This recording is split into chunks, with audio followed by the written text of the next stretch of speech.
สบายดีแต่มื้อนี้เขาจะมาสอนวิธีการแต้มเลขเสริมอยู่ในตัวโปรแกรม Revit นะซึ่งการแต้มเลขเสริมตัวนี้เขาจะค่อยๆแยกเป็นเทื่อละ EP เข้าไปตึมนะเช่นว่าการแต้มเลขเสริมรากฐานเป็น EP 1เสาเป็น EP 1คันเป็น EP 1คันใดเป็น EP 1เข้าไปนะก่อนอื่นแม่นมีแต่แนะนำให้พวกเจ้าไปในโหมดของหรือว่ากลุ่มของ Structural Plan ตัวนี้ และในสิ้นส่วนของ floor plan บอ ceiling plan ตัวนี้นะให้มันปิดออกไปหมดนะอ่าเพราะว่าเขาจะไปแต้มเป็นภาคโครงสร้างนะมิเต้เข้าไปที่ structural plan ตัวนี้นะและเขาจะไปเริ่มแต้มอยู่ในรากฐานมาเลยนะเริ่มตั้งแต่แต้มเล็กถึงรากฐานเข้าไปว่าตัวโปรแกรม Revit จะแต้มแบบใดนะก่อนอื่นเลยแม่นเราจะไปเบึ้งตัว 3D รีบาร์หรือว่า 3D เล็กสืมนะแนะนำให้พวกเจ้าไป Copy จาก 3D ละลาตัวหนึงมาเป็น 3D เล็กสืมนะมีแต่เราไป Copy ตัวหนึงมาเลยนะก่อนที่เราจะไปแต้มเล็กสืมนี้มีแต่ไปที่เบื้องของ Project Browser นะและไปที่ 3D 3D Structure ก็ได้นะ 3D โครงสร้างตัวนี้มีแต่คลิกใช้ 3D Structure แล้วคลิกขวาเลือกไปเป็น Duplicate View แล้วเลือก Duplicate ละล้ามแบบนี้ก็ได้มันจะมีตัวหนึ่งออกมาว่า 3D Structure Copy 1และเราทำกัน Rename จุดนี้นะไปเป็น 3D Rebar หรือว่า 3D เล็กสืมเลย 3D Rebar ใช่เลย 3D Rebar 3D แล้วละ 3D Rebar ก็เป็น 3D เล็กสืมแบบนี้เพื่อเขาจะไปเบิ่งเล็กสืมในจุดนี้นะเปิดจุดนี้แบบเป็นชีตแบบนี้ก็ได้นะ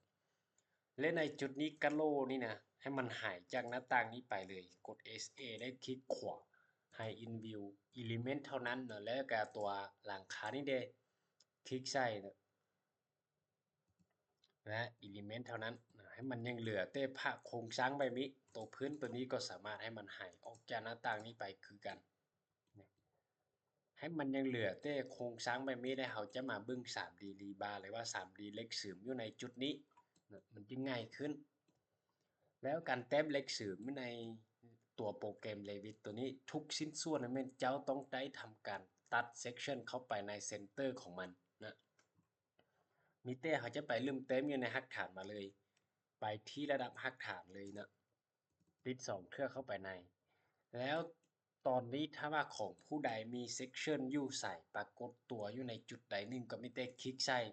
แล้วกด SA นะตัว S กับตัว A นะตัว S กับตัว A ไม่มีให้มันเลื่อทั้งหมดแล้วทำการไปลบออกไปเลยลบก็เป็นลบนี่แหละลบออกไปเลยนะเพื่อเข้าไปตัดตัวไม้และบอสับสนนะ แบบนี้เลยนะมิเต้เขาไประดับรากฐานและลบ section ออกหลังจากนั้นนะทุกชิ้นส่วนบ่ว่าเสาคานขั้นใดนี้เจ้าอยากแต้มเหล็กเสริมเข้าไปก็มิเต้ตัด section เข้าไปในเซนเตอร์ของมันนะแล้วการแต้มเหล็กเสริมรากฐานนี่นะบ่ว่าจะเป็นแบบใดก็แต้มแบบเดียวกันเลยนะซันแม่นเขาจะไปแต้มใส่จุดใดหนึ่งตัวอย่างว่ารากฐานต้นนี้หรือว่าต้นใดก็ตามนะพวกเจ้าจะแต้มใส่ก็ได้แต่เขาจะแต้มใส่ต้นนี้เลย ก็ทำการไปเอา section มาตัดใส่ section นะคลิกเข้าไปแล้วซูมไปใกล้ๆโหลดตัดให้ในเซนเตอร์นะมันเซนเตอร์มันจะมีกรีดลายตัวนี้เป็นจุดอ้างอิงใช่ครับ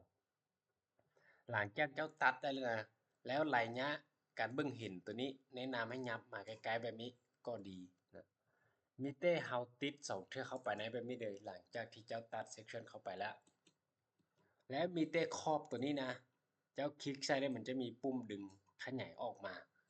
และจุดนี้เจ้าจะขยายมันใหญ่มันน้อยก็ได้นะแต่เขาจะดึงมาใกล้ๆแบบหักฐานนี่เลยนะเพราะว่าตอนนี้เขาจะแต้มเหล็กเสริมไส้จุดนี้เลยนะหักฐานต้นนี้แต่เพิ่งจะสังเกตบึงนะอยู่ในจุดนี้หักฐานต้นนี้ต้องได้ไปยืนแล้วไปยองอยู่สินดับตัวนี้เขาจะจึงว่าระดับหักฐานแล้วก็มีเต้ง่ายๆมีเต้ปั๊บอยู่ในจุดนี้เลยนะคลิกใส่เสาต่อมอไม่มีแล้วกด SA หลังจากนั้นไปพิมพ์ค่า base offset ให้เสาต่อหม้อตัวนี้นะอิงตามรากฐานของเจ้านะรากฐานเป็น350แล้วมีได้กดโอเคมันจะขึ้นไปไม่มีได้และยังเหลือกันเปื้อนนี่เข้าไปเปลี่ยนจาก350ไปเป็น400กดโอเคไปมิเนี่ยมันจะขึ้นไปแล้วตัวกันเปื้อนนี่ได้กด SA นะเบื้องที่ 3D รีบาร์ก็ได้เลยให้พวกนี้ไปนำกันหมดเลยกด SA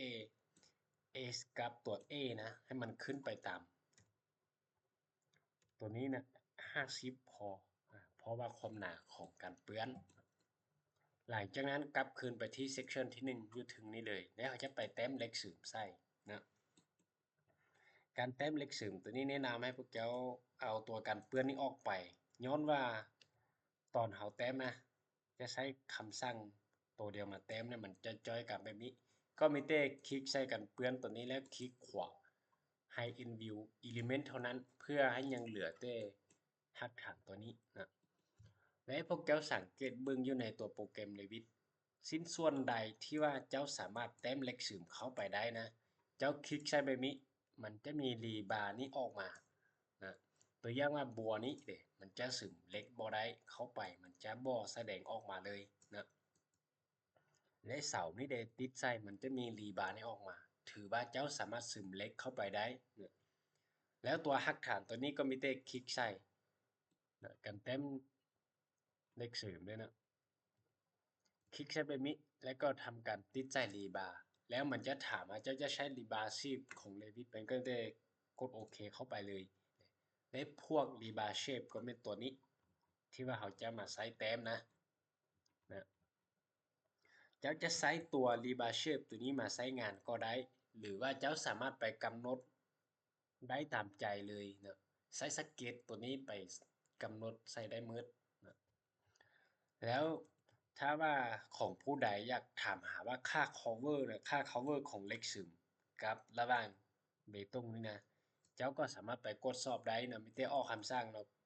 มาแล้วไปที่เทป structure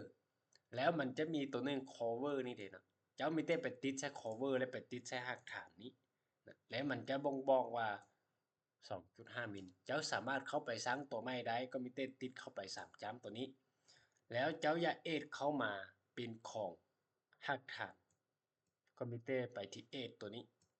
เอดตัวนี้ออกมาเลยในเจ้าสามารถแบบพิมพ์ไหลยะแบบไม่ใส่ได้ตามใจนะและเจ้าอย่าลืมคอมพิวเตอร์ลืมออกไปได้อ่า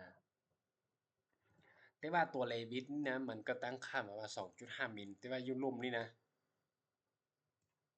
ค่าของ e หรือว่าค่า cover ตัวนี้ต้องใหญ่กว่าหรือเท่ากับ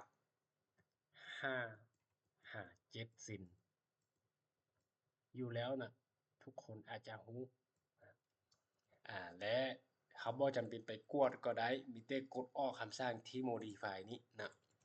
แล้วจะไปแต้มเล็กเสริมเจ้าคลิกใช้แบบนี้แล้วรีบาร์ก็ได้หรือว่าไปที่ structure แล้วรีบาร์แบบนี้นะค่อยจะไปที่หักฐานนี้ไปเลยคลิกใช้แล้วรีบาร์มันจะง่ายกว่านะเดี๋ยวมันจะใบขึ้นให้เอาแต้มแล้วในจุดนี้นะมันจะมีรีบาร์เชฟ M02นี้มาใช้งานแต่ว่าเขาจะพาแบบที่ว่าใช้สเก็ตมาแต้มเลยมันจะง่ายกว่านะไปที่สเก็ตนี่เลยติดใส่สเก็ตแล้วกลับขึ้นไปติดใส่หักฐานแบบนี้แล้วเจ้าก็สามารถเอาสิ้นลายมาแต้มได้แต่ก่อนที่ว่าเขาจะไปเอาสิ้นลายมาแต้มต้องได้ไปเลือก diameter ของเหล็กที่เจ้าจะเสริมนะมาใส่ก่อนติดเข้าไปแบบนี้ แล้วก็ทำกันไปเลือกว่าเจ้าจะสึมเล็กฟรีอย่างเข้าไปหักฐานก็จะใช้เป็น DB12 แบบนี้แต่ถ้าว่าเจ้าอยากท่อบริมาตรอยู่ในตัวโปรแกรม Revit ตัวนี้เขาต้องได้ปั๊มไปกำหนดหรือว่าไปดูพลิเคทเล็กตัวนึงไปเป็นเล็กเสริมหักฐานตั้งหากเลยนะแนะนำให้ไปที่ Edit Type ตัวนี้แล้วดูพลิเคทเขียนชื่อจุดนี้ว่าเล็กเสริมหักฐานเล็กเสริมหักฐานเข้าไป และเจ้าสามารถบอกได้ว่า DB อย่าง DB12 แบบวิสัยตัวนี้เป็นเพียงซื่อๆแล้วเป็นตัวเพมใหญ่เพมน้อยก็ได้เล็กเสริมหักฐาน db12 แบบนี้แล้วกดโอเคเข้าไปตึมก็ทำกันไปแต้มใส่เลยตัวอย่างว่าจุดนี้จะมาฮอดประมาณนี้ก็ได้แล้วนะค่า cover ของเราคลิกใส่และมาฮอดประมาณนี้แล้วงอขึ้นไป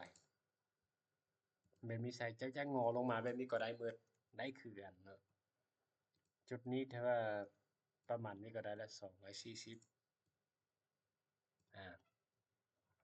แล้วค่า cover นี้เด้เจ้าจะแท็กตอนนี้เลยก็ได้